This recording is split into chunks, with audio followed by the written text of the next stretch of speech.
podcast is part of the Sports Social Podcast Network.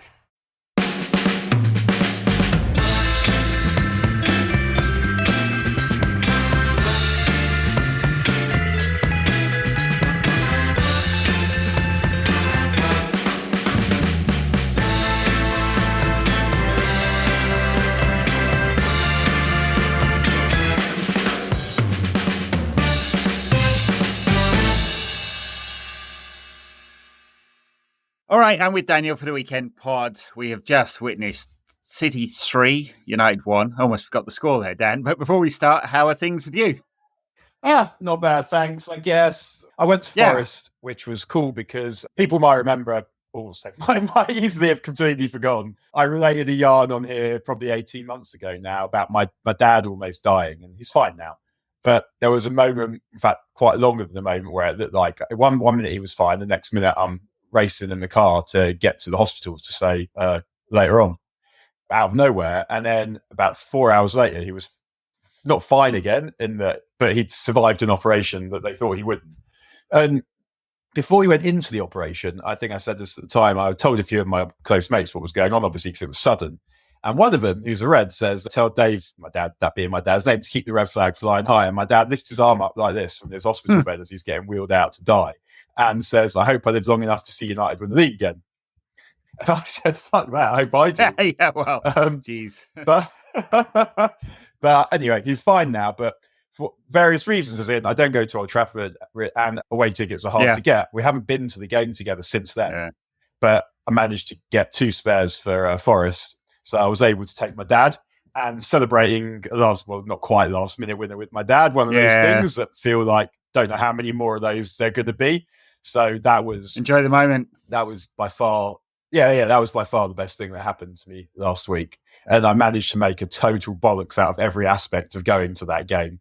Starting off with leaving too late, taking an hour, agreeing to pick my dad up rather than him coming to get me, took an hour to get there, to get to his house, which take 20 minutes, took a wrong turning, was late, we were a bit late, 5-10 minutes late. And then on the way home, having dropped my old fella home, I encountered one of those moving curbs that kind of jumps out at you when you're not looking.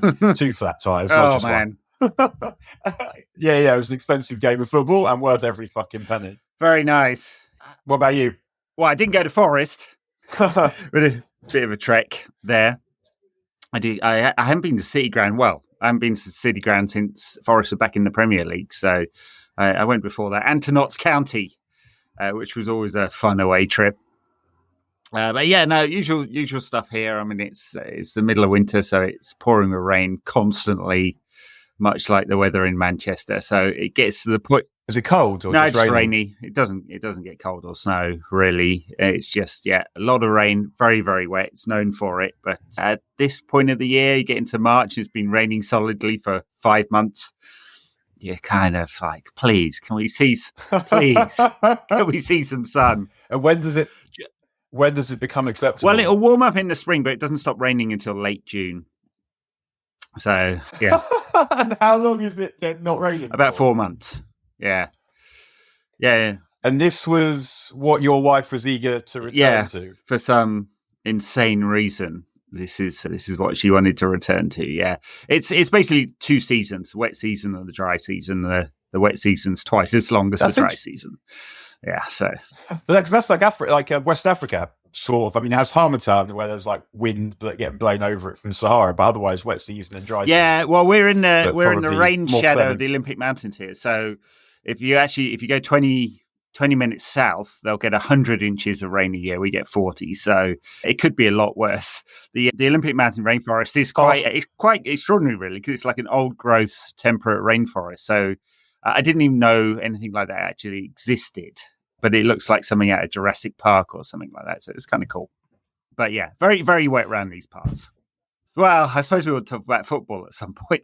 We can try and avoid it for as long as possible. Yeah. But there was a game today. Oh, man. It's one of those games that United had 3 shots in this game and 24% possession, which I guess tells something of the story of dominance. But actually for nearly an hour, they kept it competitive. And perhaps more competitive than a lot of pundits were expecting. So there's some credit there, and it just kind of fell apart with the substitutions and City grinding United down, and the steam ran out at some point, and in the end it feels like a comfortable victory. But what do you make of it? It was a comfortable victory. I mean, we've seen those games. We saw 20 years of them where it might take a while for the other team to fall apart, but fall apart they will. And United did. I guess at the start of the beginning, I felt like at least we had the wingers in the right places to begin with. Rashford on the left, Garnacho on the right, which felt like how it was. And I wasn't surprised that he's played Bruno through the two of them, because obviously he's got to play him. And that way you get another midfield player in. And it wasn't a bad way of playing. I was surprised he played Lindelof at left back. I thought he'd keep Amrabat in because he played quite well in the second run relative to himself in the second half against Forest. Yeah. But yeah. It actually surprised me, because when I saw the team sheet, I was like, oh no, this is a cup final again. Bruno's out wide. And so there was a tactical surprise, and it was sort of Bruno as a sort of false nine, or maybe 2 10s. I don't know exactly how you'd describe it. But it worked in terms of keeping United much more compact and quite narrow. And it frustrated City, although they did have 18 shots in that first half, which was the most for 20-something years or something crazy like that against United. So there seem to be a lot of these records. Yeah, we're good at that, aren't we? It's like that Moyes season where everyone wins at Old Trafford for the first time in 78 years or whatever it was. Yeah, well, there's another record today. This is the first time since 2014 at Leicester that United had given up a first half lead to lose a game in the Premier League, that is. I was at that. Yeah. That was one of the strangest games of football I have ever witnessed, where after about half an hour, you're like, wow, we win the league this season. Yeah. And then they played. That was some of the best post Fergie football. I mean, low bar, but they played some lovely stuff that day, and they all fell apart. Managed to lose, and then Van Gaal completely loses his bottle. Shat the bed completely. But I guess. Yeah. I mean, look, today I don't blame Ten Hag for that approach. I mean, I haven't really followed a lot of the post match punditry, because. Like it's you could have this kind of binary view of the world in which he is a bit more open. United playing this kind of basketball fashion as they have been, and City completely destroy United. And he went for something completely different, which is what happened last season. And I was pretty worried about that. Not that I think City are 6-1 better than United or something like that. I think it's just the tactics that United have been playing this season, trying to keep it open, deliberately so. It just feels a bit. It felt kind of, as Wayne and I talked about on the midweek pod, just felt too right for City to kind of pick through there and destroy us. And so, in a sense, I don't blame Ten Hag for trying to keep it completely narrow. It's just there wasn't another option. Once he started taking players off. Like, it was a worse team out there to do that, and there was no other answer. So, I think he didn't. I mean, the substitutions looked odd, but I think he didn't have options because Rashford. I mean, I wasn't necessarily anything wrong with taking Rashford off, and Evans. He said Evans and Rashford weren't fit to begin with. I don't think those were tactical changes. I think those were these lads can't do any more than they've done already. Evans is a funny one, really, isn't he? Because he's been good. He's been all right, yeah. I mean, I guess it's based against expectations that a 35-year-old coming from a relegated team who didn't really play much last season, you don't expect much of him. And I don't think he expected much. I mean, he went to United to get fit for pre-season, and suddenly he's been in the team an awful lot and playing well. So, and I kind of trust him. I trust him to not totally bollocks it up, right? He's pretty unflappable. And I think everyone expected Haaland to be able to bully him, which he didn't. I mean, he did miss one from under the crossbar, which was quite extraordinary. But that felt like he was trying. He was trying to do more than score a goal. Just hit it.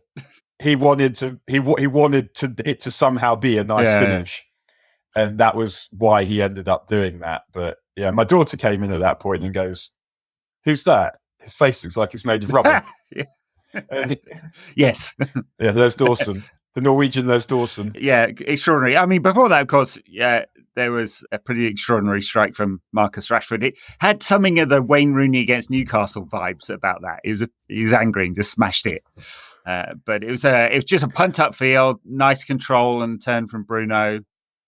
Yeah, waited, laid it off, all the kind of things you'd want from a number 9, and a fantastic finish from Marcus.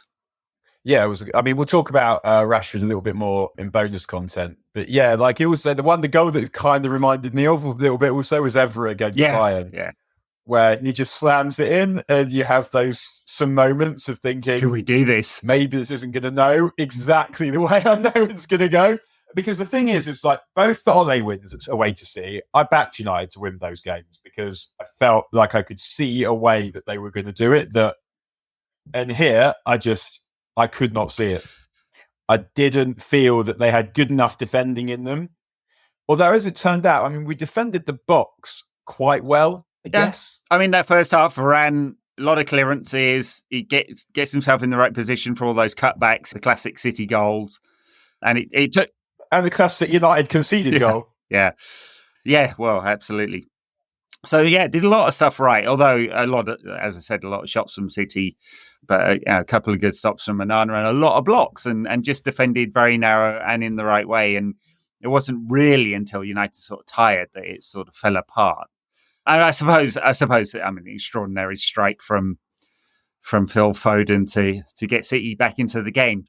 But it comes a few seconds after Rashford is at least got a minor tug from Kyle Walker. The kind of thing that sounds fun. Well, that's normally what Kyle Walker's getting with one of his very many lady friends. But the funny thing about that is, like, if I think about it objectively, so in the moment, the passion, you're like, bloody hell, he's pulled him there. And objectively, you're like, that's pretty soft. But not long afterwards, was it Nathan Ake was going along the touchline, got a pull, stops, referee gives it. And I'm like, well, what's the difference? What's the difference? Other than it's a dogso and the referee's absolutely bottled it, because if he gives it, he's going to have to give a red card as well and rule out the City goal. So it's one of those ones where the punishment factor and the swing is really high. Yeah, I mean, I felt like it wasn't a foul, but if it had been given, you probably couldn't say, well, no, it isn't. Well, yeah, I think it's one of those ones that the VAR's just going to go with the referee on field decision. It's a DRS, well, accept the umpire's call thing, isn't it? He didn't have to go down. I see why he did go down, because he's thinking this is definitely a foul. We're trying to waste time. Yeah. So if I go down, the arm and the tug, I don't think he doesn't think he might have been going somewhere though. I guess he takes, and you've got to make a very quick decision that it looks fucking shit, doesn't it? That you dive to when you don't have to win a free kick that you don't need, and then they go and score, and you're busy shouting about a foul. Yeah. No. I mean, the better decision in the moment is to cut across Kyle Walker and try and get clipped. And I mean, and I think maybe a more confident Marcus Rashford would do that. So yeah, anyway, City go back the other end and Phil Foden sticks one in the top bins, which it was definitely unfortunate, because after that, United just didn't have anything at all. The only other shot they had after that was Casemiro's header miles wide off the free kick in the 99th minute. So. They could have.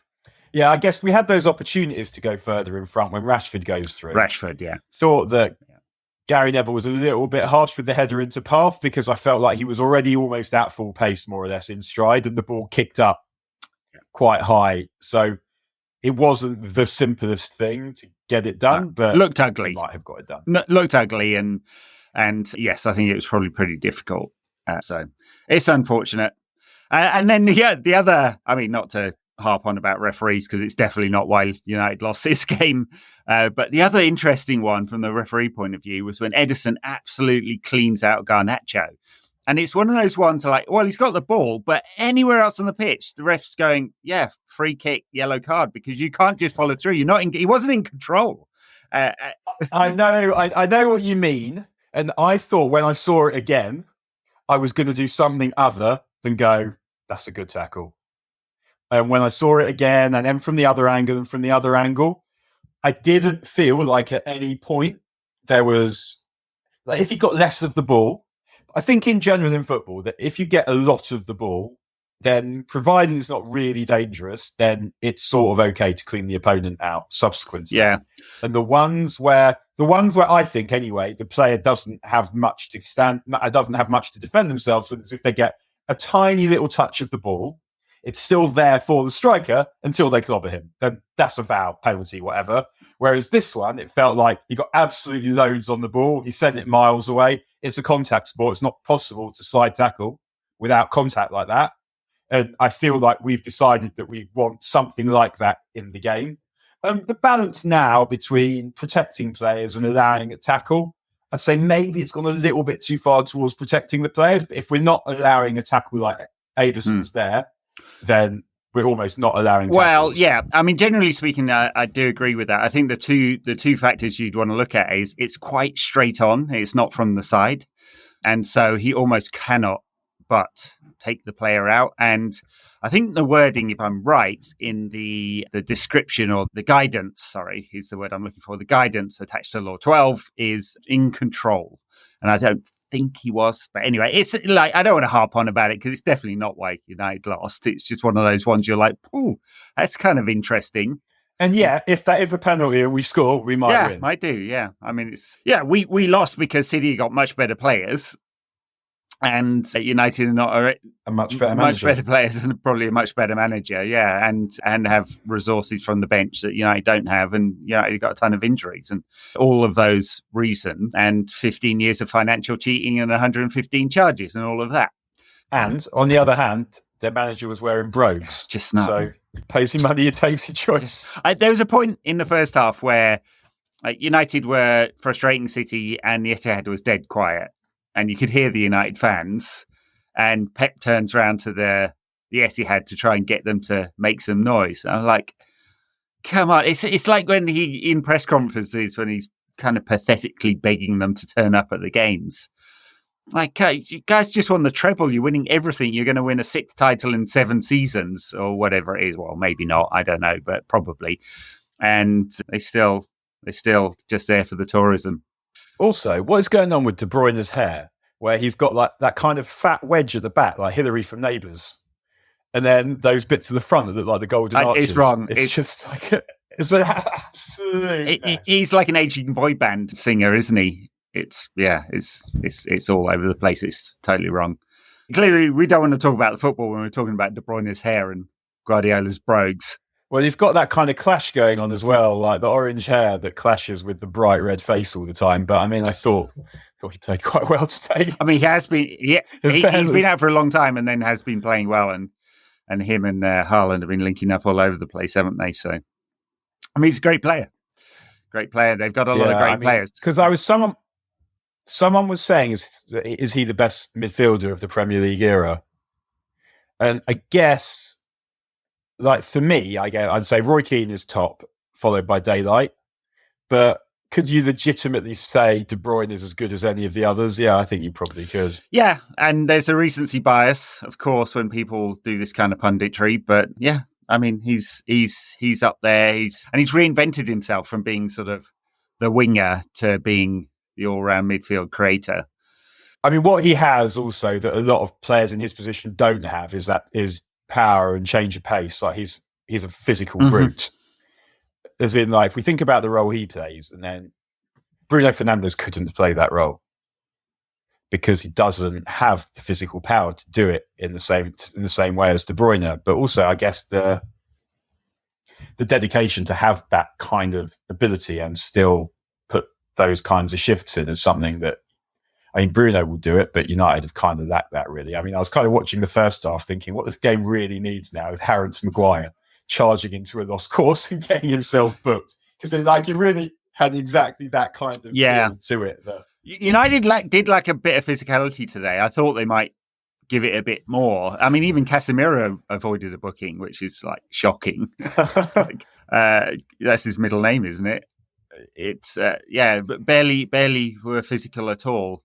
I mean, there's been some great United performances against City where they tried to kick him a bit, and I think it's perfectly legitimate. Of course, back to the. So I'm just thinking. No, they're back to the penalty. Also, Mike Dean, who's now a feature of Sky's coverage. I mean, I guess in some ways is it better than Peter Walton? Probably, don't know. But he comes on and he says, with the penalty that United don't, with the Rashford foul before the second City's goal, he says he's gone down too easily there. And that is where I have a problem with it, because that is not the point. You might look at him and say, you've gone down too easily in Nancy, and you might make a value judgment about his character based on that, but it's irrelevant. No, is it a foul or not? No? Yeah. It's the question. I'm not watching the Sky Sports coverage, but what I've seen of him, I just find he just supports the referee in every case. What with referees on the telly as pundits, and now Forest hiring Clattenburg as their referee analyst. Do we all need to have referee coaches? Let's get Howard Webb out. Fourth bottom, Forest. Yeah. Where would Forest be without? I mean, what are we saying? The effect of having Ras Klats is. Rascats, oh Christ. I have to say, since we're on the topic of referees, and this is a bit of a diversion, but there was some absolutely worldy trolling in the Valencia Real Madrid match yesterday, which I thoroughly enjoyed. He blows the whistle as the cross is coming over that Jude Bellingham puts in the net, and then sends Bellingham off for being, quote, overly aggressive, which didn't really seem like it to me, but it seems to have wound Real Madrid up something rotten, which I quite enjoyed. It's a Clive Thomas special. Right? Yeah. It's a Clive Thomas special. Clive Thomas does it when Brazil play Sweden blows, in 1978 blows the whistle World Cup, before it goes in, and he blows from a corner, and Zico scores, and Brazil win, except they don't. And that'll be what Clive Thomas is always known for. Really, that my favourite bit of football this weekend, I think, was AFC Wimbledon beat MK Dons. That's great. In the last minute of injury time, and the celebration is every bit as wild as it should be. Like the guy who scores runs to the crowd, lifts up the ball boy. God only knows what happens to him. And there's a deluge of bodies. It's just absolutely limbs everywhere. Throws his shirt. It's brilliant. Yeah. You can find it on Twitter. I retweeted it, but someone messaged me back actually, also saying, "Have you seen him? He apparently goes out. The lad that scores goes out at the pubs with the fans on." Nice. I haven't seen this yet, but I believe that too does also exist. But so, yeah, I mean, there is like some goodness in the world. Oh, there it is. Literally, as we speak, Pete Summers 99, thank you, sir, has just sent it to me saying there's a better one than this, but he's on someone's shoulders and they're just all in the pub. So I would say, that was at least the forces that have like triumphing over. Yeah, I mean, that's one of the biggest crimes in the English football in the last 20 years, along with state clubs coming into football. The fact that some rich dude could go up and buy a club and then move it to where he wanted was just absolutely horrendous. And by the way, although in theory the FA and the Premier League say they would block that again, the independent regulator and the white paper and the legislation that we were promised has not come in. Right, and that would stop that, and it would force clubs to consult fans on kit changes and badge changes and name changes and all that. Remember, the Hull owner wanted to call them the Hull Tigers and a whole bunch of stuff like that, or whatever it was. And didn't Cardiff change the colours of the shirt because red was lucky? Yeah, exactly. They went from blue to red, which, given that they're called the Bluebirds and their symbol is a bluebird and their shirts have been blue for 100 years, was quite a crime. Yeah. Like, by the way, since we're on Manchester City have done this to clubs that they've bought up. Like, I mean, the franchise with New York City, obviously that's an identikit. That's fine. New club. They did this. Didn't they do it to Melbourne City when they called something else and they changed the badge colour and the name of the team and all of that kind of stuff? Haven't done it with every one of their 12 clubs, but definitely with some. 12 clubs. Yeah. It's modern football for you. What did you think about the second City goal? Should Onana have stopped it? I mean, it goes right across him. So it's if you look from behind the goal, it definitely looks like he should do. It's not that hard and it's not in the corner, but they're quite close. They're quite hard to save those ones when they're that down. Close. Yeah. The player would have obviously tried to save him. He would have done, yeah. And Onana tries to get down with his left hand. It's past him before he's down. So I don't know if I super blame him. He's been challenging your agenda against him in recent weeks. He had a good game at Forest and there's good moments today. Yeah, he's been okay. Yeah, he seems to have lost the yips at least. He's been enough. No, that's why I'm asking what you thought about that, because at the time I thought should have saved it. But then the only times you see it afterwards, more or less, are in slow motion and then you can't tell. Then it really, really looks like he should have saved it, but that's not helpful to actually judging whether he should have done or not. Yeah, there will be. I don't know whether I've seen the post-shot Here we go. Phil Foden, it's quite wide. Post shot, 0.49. So there you go. I mean, the model says 51 times out of 100 saved or not scored, I should say. Yeah. But it was one of those also that, you kind of feel like a good goalkeeper, a proper good goalkeeper probably stops that. He has been much improved. He's not letting them slip through his fingers all the time. He's coming for crosses and getting them. Like he's asserting himself, playing more like a goalkeeper. He's coming out of his box, doing the stuff that we bought him for a bit more. Yeah. So that is better. Yeah. I guess performances like this at this level, even though they may or may not be substandard, depending on what we think about that second goal, probably mean we end up not buying a goalkeeper this summer, I guess. It won't be a priority, and especially if United don't qualify for the Champions League, that'll adjust the budget somewhat, which seems unlikely at this moment.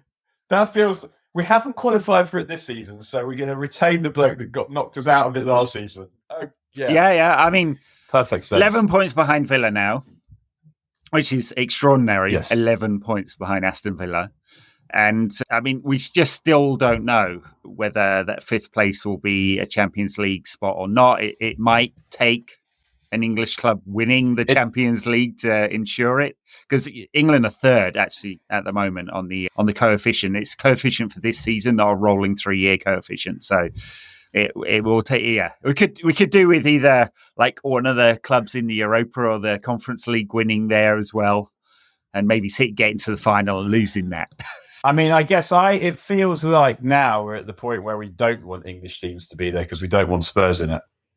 It is sort of getting to, like, it's very hard to see us getting it from here. I mean, maybe if Højlund's back next week and we can start winning, but it feels like now, actually, only Arsenal stand between us and the disaster that is City winning 4 in a row, or the Klopp getting his victory back. Both measurable. And the only thing that's... Yeah, I mean, I semi-fancy us to take something off at least one of Liverpool and Arsenal at home. Yeah. Maybe. At no point did I think we're going to lose all 3 of those big games. I still don't think that. I don't think we're going to lose to Arsenal and Liverpool. I hope you're right. I mean, it looked. I mean, we've got Everton next weekend, and then Sheffield United, and then the cup game against Liverpool. So there are a few in a row in the league where you could get some momentum. Everton, Sheffield United, Brentford, who are not doing well this season. And then Chelsea, who again are a mess, before we have the Liverpool game at home.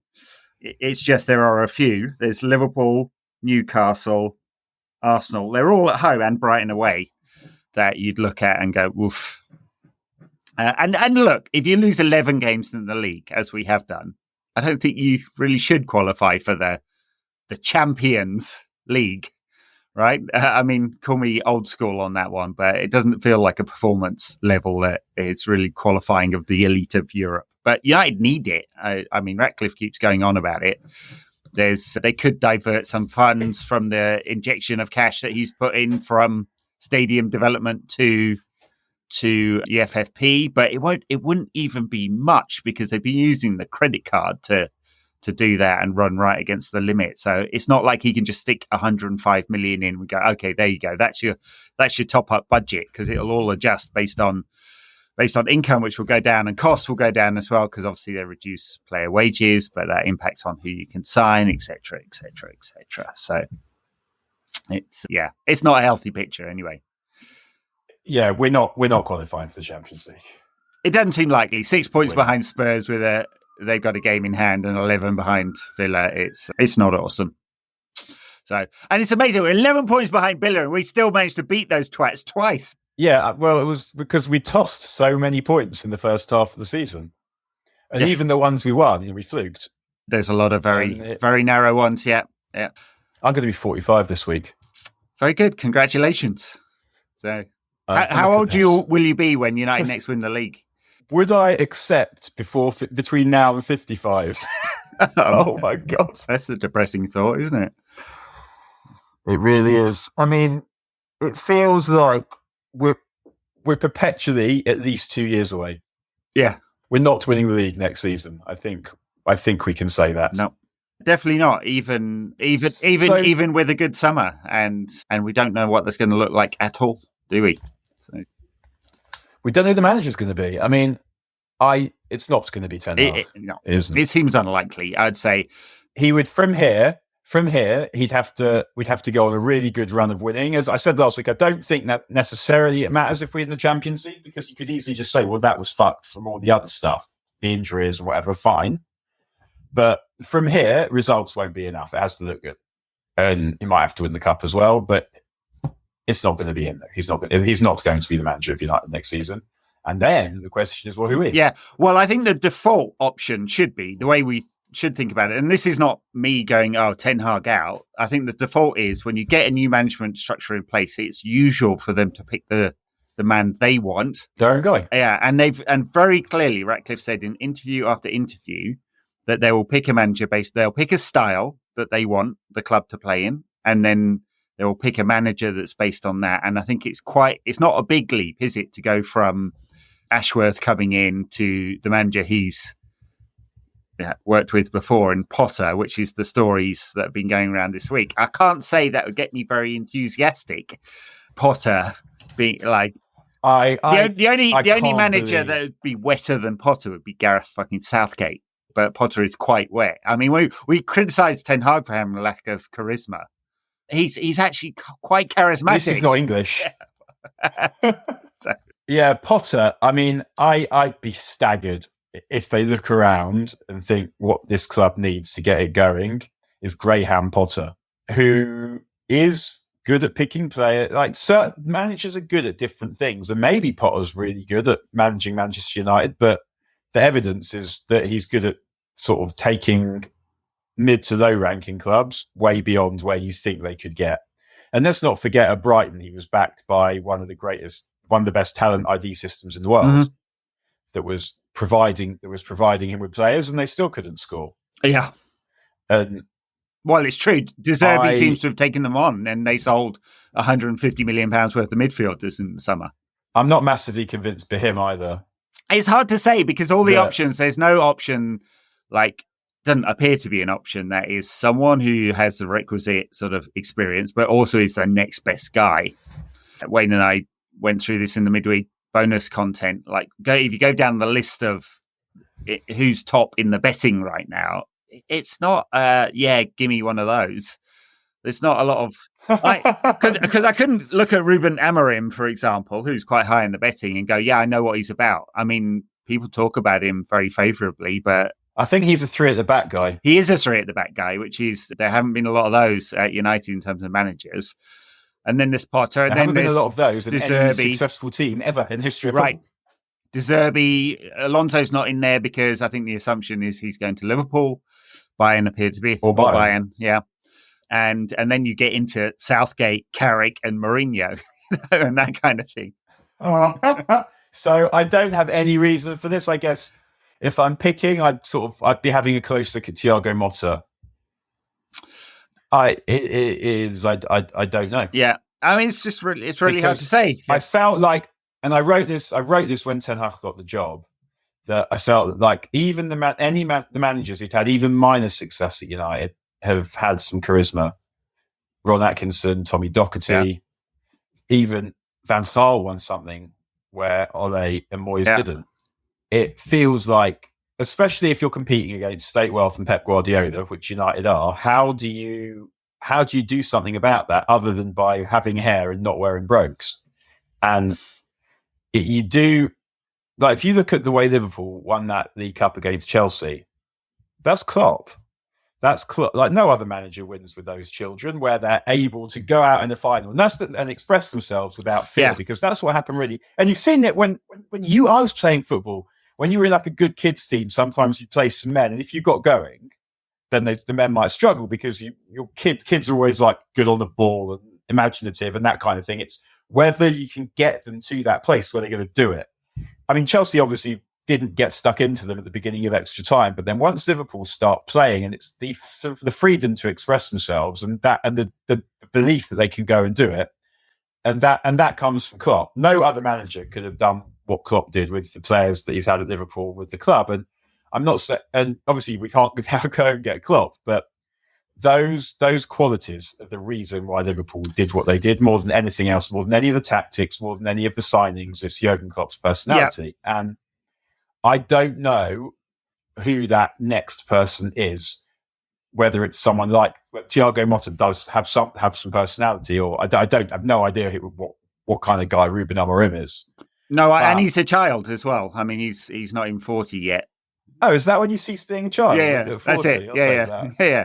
You've just become a man, Daniel.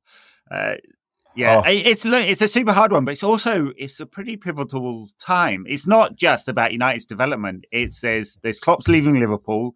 You don't know what impact that will have, even if Xabi Alonso turns out to be brilliant, and we don't know this. And he'll be less good than Klopp. I mean, it's hard to be better, right?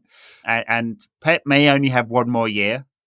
It's hard to say, but I think the contract goes up to 25. We'll see whether he wants to keep doing it. He's yearning for credibility. Pep is desperately. But funny thing is, what they should actually do, if Ratcliffe really does have a big swinging dick, is offer Pep the job. Because I think he'd take it in a fucking heartbeat. He wants credibility. And he knows he's not going to get it at City. From City no, he's not. Yeah, but he's not moving from City. He's not moving from City to United. But no, he's not. But that would be fun, wouldn't it? It seems like we're getting to the point now where it's almost inconceivable that it's going to be Ten Hag next season, unless the choice of options is unless it's him or Southgate, in which case I'd keep him. But God, can you imagine Southgate? About No, it's a horrendous thought. It's a horrendous thought because like international football and Premier League football have just gone, they've drifted so far apart. They're almost like two different sports when you watch them. Now there is no team in international football plays the high press, high energy style or whatever style it is that Ratcliffe and his buddies want United to play. No one plays that way. It's completely different. There's no systems approaches basically. And so the only evidence you really have of Gareth Southgate being a good club manager is his time at Middlesbrough, which was a total failure. I mean, I think it's not just international football. We're seeing it probably with Ten Hag as well, that the stuff you get away with in the Eredivisie, especially if you're Ajax, you cannot get away with in the Premier League. And it's what you require to succeed is different. It has to be better and stronger and faster and all of these things. And it feels like Ten Hag hasn't quite found out what the answer is there. Yeah. And that's even with the injuries. It is aggravating that as soon as we started to play again, Martinez got injured and Shaw got injured. But I think Shaw, that's a feature, not a bug. Yeah. Martinez, I guess, remains to be seen if it's just that one unfortunate injury or whether he's also someone who's susceptible. But what we know is we've barely seen him in the year. The impact injury of the broken metatarsal, that's like, I don't think we can blame that on anything other than bad luck. The fact that he then gets a muscle injury after he comes back from that serious injuries is not actually that surprising. And then you might want to question, like, were the medical team and Ten Hag bringing him back too quickly? What's happened there? I mean, there's an awful lot of points for the inquest, I think, for Brailsford or whoever's been leading that process. And one of them, I've lost you. One of them is 11 defeats in the Premier League. That's a big inquest. The other is Ten Hag football the one we want? Because what we thought we were getting and what we actually got are two very different things in terms of style of play. And we don't know whether Ten Hag ever wants to play the style of play he did at Ajax. And then the medical stuff, big inquest there as well, because you could go, this is unlucky, but it's been a feature across the entire season that players are getting injured over and over again. And Shaw coming back from a long-term injury and playing 4 games in 2 weeks and then getting injured again. No fucking surprise, was it? Like, that is hard to blame the manager when we didn't have didn't have options. Yeah. And the fact that we play in these games we don't have a left back or a striker. It's incredible, isn't it? Then you could blame the manager perhaps for that, or you say, well, your hands are tied here. My hands are tied, as Axl Rose once said. I remember thinking when Civil War came out, when he goes, "What's so civil about war anyway?" Thinking, wow, that's so clever. Deep. Yeah, that's so profound now. Songs that feature whistling. Yeah. Patience, actually, another good Guns N' Roses song that features whistling. There's a few. In general, I'm not a big fan of whistling in songs. Oh my gosh, people with a whistle. My dad likes to whistle, and he's good at it. And it's just so annoying.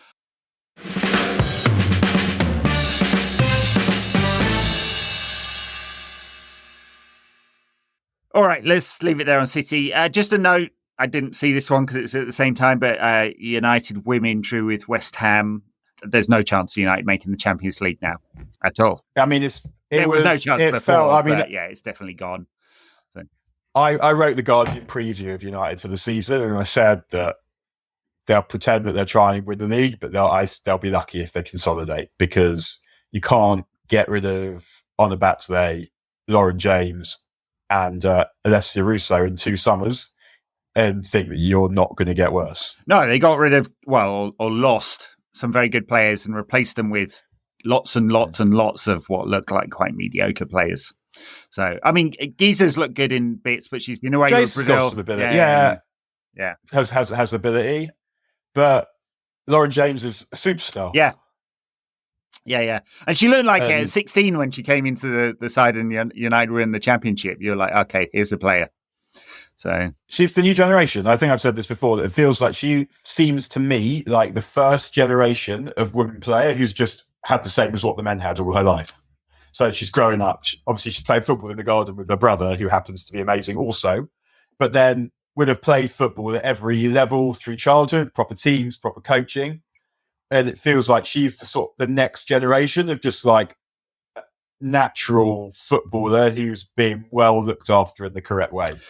Yeah, absolutely. And in fact, actually, if you listen to some of the people who watch women's football more closely than I do, and especially at academy level, what many of the clubs have done is just replicate the academy process that has been seen in the men's game, and what you're going to get is a massive generation of really talented players coming through, and some of the people over here in the NWSL are saying that the American women's system has fallen a long way behind as a result.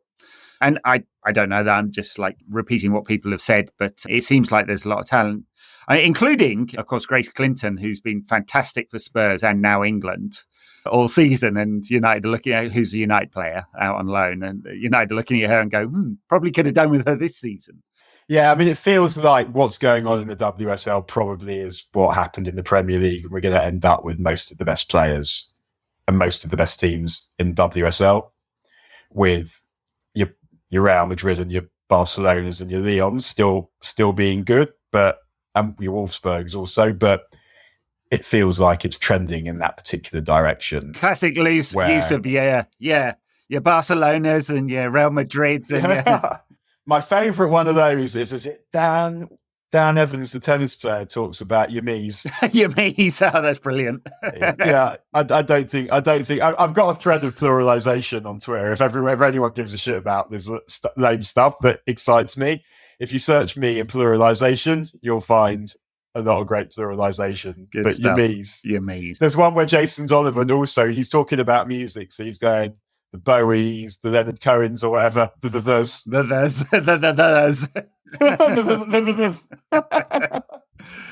yeah. I mean, super. Well, I mean, these are the things that please me in my 44-year-old mind. I was enjoying playing around with the voice cloning AI this week, and I managed to clone, you I'd done before, Paul, myself, Alex Ferguson, and Eric Cantona, and I had a lot of fun doing that. 11 labs, and I didn't send it to you actually, but I will do after this. I cloned Eric reading some porn, which was just delightful, and you just know he would love doing that as well. I wonder how that would be if you got like John Motson to do it. I could. I shall send you, Motti.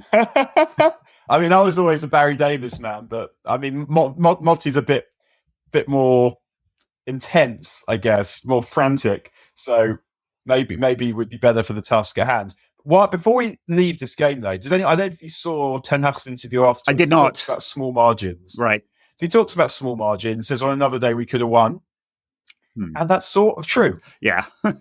That we botched like the chance that we haven't talked, we were on the Rashford missed in the first half for about 5 yards where the ball's going across him. That was a bad miss. Mm-hmm.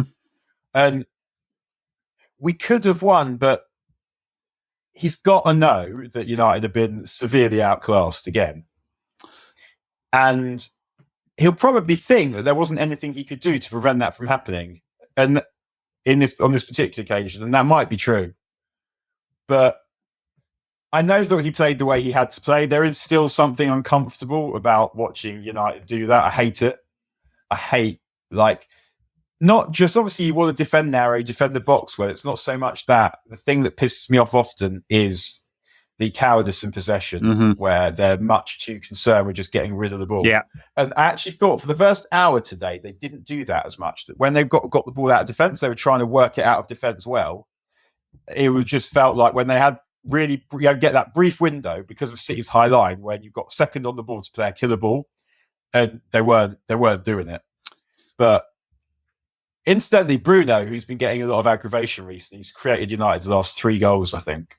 I mean, he's created over 120 chances this season. He gets aggravation from idiots, but I just don't. I don't. But I mean, as it happens, I know wise people who've watched a lot of United who also who don't like Bruno Fernandes, people whose judgment I listen to and I seek out when we talk about football. And the thing with him is that he's not had as good a season this year as last year, or the year before, Mm-hmm. But if I were to look at this team and think what's wrong with it, or to be like, well, why? And you look around and you think, well, that's fucking why. And also, it feels like he's getting to that point. Maybe he is now on the way down. Well, he's played a lot of football, and that may maybe he's had enough. Yeah. But so I would say he is still useful. Of course, I mean, he creates an incredible amount of chances. So the aggravation is a couple of reasons that he seems to get it. One is his kind of general demeanour, the moaning and the complaining and whatever. And I don't care. He's a cunt, but he's our cunt, so I don't mind that. I'd probably hate him if he was in the opposition. And another is the kind of wastefulness. But that's part of the game. It's high risk balls all the time. And he actually can be perfectly sensible in possession when, on the few occasions that Ten Hag has played him more as an 8, he's perfectly sensible in possession. He's good on the turn as well, and he keeps it well. He can do it. But his role in the team is to create chaos. And if it wasn't that, and if Ten Hag wasn't happy with that and didn't want that, he wouldn't ask him to do it. Also, we saw what happened when Rangnick came, right? He dropped Bruno the first available opportunity because he didn't fit that fucking ridiculous 4-2-2-2 that he was wanking over. And he dropped him for that Wolves game, and it was dreadful. Well, no, he didn't. He was suspended. That was what it was. He was suspended. I think we win, so he doesn't bring him back for that Wolves game over Christmas. And it's dreadful till he brings Bruno on, and he doesn't do it again. Yeah, because you can't. There's a different question. Can United be properly good and control games against good sides with Bruno in the team? Well, you need a space eater behind him. So, and Manu is one, and then you'd need another one, like a peak N'Golo Kante style player behind him. Then you can do it. So, or someone who's good on the ball, and then the way that you play changes as well. If you have the right players in the right positions, then the way that you play changes as well. So you don't need him to try and create something. Because one of the reasons we need him to try and kill the balls all the time is because we're not dominating possession, even against your fucking Brentford or whoever in this world. Yeah. Like we're having less possession at home to Fulham. Yeah. So when Bruno gets on the ball, he has to try and make something happen because who knows when he's next getting that opportunity. Exactly. Yeah. And the other thing I'd ask is, well, then who replaces him? Because you do need a creative outlet. Unless United are going to transition, and they won't do it under Ten Hag, to Klopp ball, where you have a lot of physical players in the middle, and all the chance creation is from wide, and the fullbacks. United don't have those players, so we're not moving to that system. If we were moving to a possession dominant system, and not to sound like a broken record, but we have seen no evidence that Ten Hag wants to move there, and his own words tell us that he doesn't want to move to that point. Then you might go, okay, we need a different style of player than Bruno. It's one for the summer, but I don't think it's going to be a priority for anyone, because if you want to bring in the next best creative player, if you're going to play with a creative player as a number 10, then it's going to cost a ton of money. I mean, you wouldn't necessarily do that. I mean, a lot of the best teams don't really have a number 10 exactly. I mean, I guess, but City just sort of have lots. What City have is they have attacking players who can run. Yeah. And in some ways, I mean, the person who's most similar to Bruno is Bernardo, in that he's not a great athlete, but his football intelligence is extreme. And whatever people say about Bruno, his football intelligence is extreme. Just because he doesn't deploy it in the way that you might want him to, the ability to score with those goals that he has scored, although he's not done it this season, see the passes that that is, most people can't do that. And the thing, Bernardo understands the game in a different way, but it's same. It's that kind of similar physique, similar build, I guess. Bernardo's more like a short passer guy who keeps it going, but he's surrounded by massive athletes. Yeah. I don't know whether you get to watch much of the Bundesliga. I mean, it's been pretty interesting this season, but Florian Wirtz is a very interesting young player who might provide a kind of creative outlet and also a bit more savvy in possession, or a bit more considered in possession. So, but it's probably going to be way more than United are willing or able to spend this summer anyway. So, I mean, because Leverkusen are going to have Champions League money. Yeah. And I think my sense also is that there's obviously going to be what always happens in this situation. There's going to be a feeding frenzy on that Leverkusen team. And we're probably not going to be first in the queue to take out of there the players that you want to take, whether it's Tar, Kasunu. Yeah. I mean, I haven't seen that much of them, so I don't. And also, because they play this very particular system, and also in a very particular league, how secure you can be that it will translate, I don't know. Like, I guess being a centre-back probably doesn't change that much, but Frimpong, Grimaldi, those guys, who knows what they would look like playing in a different team in a different league. I don't know. Yeah. And there's a benchmark. Kai Havertz costs 95 million or something like that, and so it's a ton of money. And yes, absolutely. But then Arteta went and spent another 60 odd on him as well. I mean, because Havertz got beautiful talent, and he was an Abramovich side. Yeah. Lampard didn't want him. Yeah. Abramovich saw him play on the telly. So I did. Probably loads of us did before. Bloody hell, absolutely. Yeah. And it hasn't quite worked out, but it's hard. He's one of those players. It's hard to know exactly what he is, but he's someone you feel should be better because he's got that lovely ability on the ball, but also he's got physicality. Mm-hmm. Like if you stuck Bruno in Kai Havertz's body, you'd have an even better player than the one you have at the moment. All right, I think we'll leave it there. Backers, we're going to talk about Marcus Rashford, his article in the Players Tribune, and some of the reaction to it. You can get that on patreon.com/NQAT pod. We are also on YouTube. You can find us, just search for us, no question about that. And on the socials. And at some point soon, we'll be on Apple, and you'll be able to get the Backers show on there as well at some point soon. Everyone else, we will see you next week. Bye now. Please.